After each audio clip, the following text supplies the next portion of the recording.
Hello and welcome to our video summary of The Cook's Tale. This is part of our Canterbury Tales video series where we look at each of the 24 stories written in the Canterbury Tales by Geoffrey Chaucer. And should you want to find our analysis and summary of other stories in the Canterbury Tales, do make sure you check out our channel and you will find it all in there. So in this video, I'll summarise all you need to know about this story, and I'll also provide some analysis that you should be aware of when reading and writing about this tale.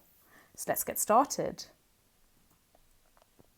So, the cook, his name is Roger of Ware, and he's described as knowing what he's doing in the kitchen, but dirty, and he sells old food. He also has a large sore on his leg.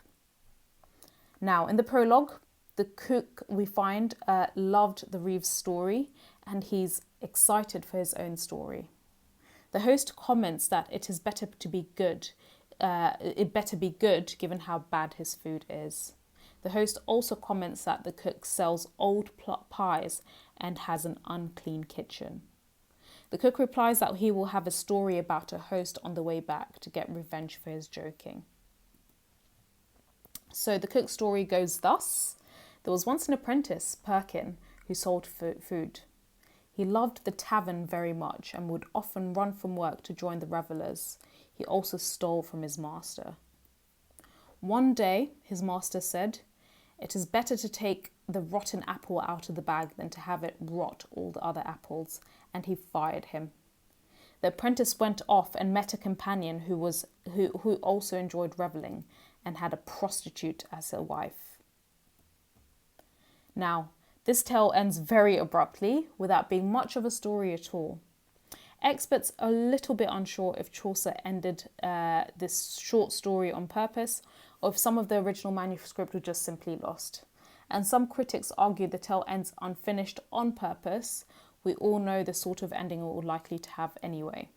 The apprentice will probably make some bad choices and just get what he deserves.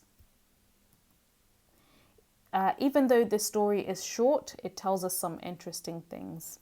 The cook seems to have been a real person in Chaucer's time, as he describes a story that he says took place in a city near him. We're unsure now how made up some of these pilgrims are, and whether, in fact, some of them are real people. So that's it with respect to this particular story in Chaucer's Canterbury Tales. If you found this video summary useful, do give us a thumbs up and do subscribe to our channel for more educational videos and free revision worksheets. Thank you so much for listening.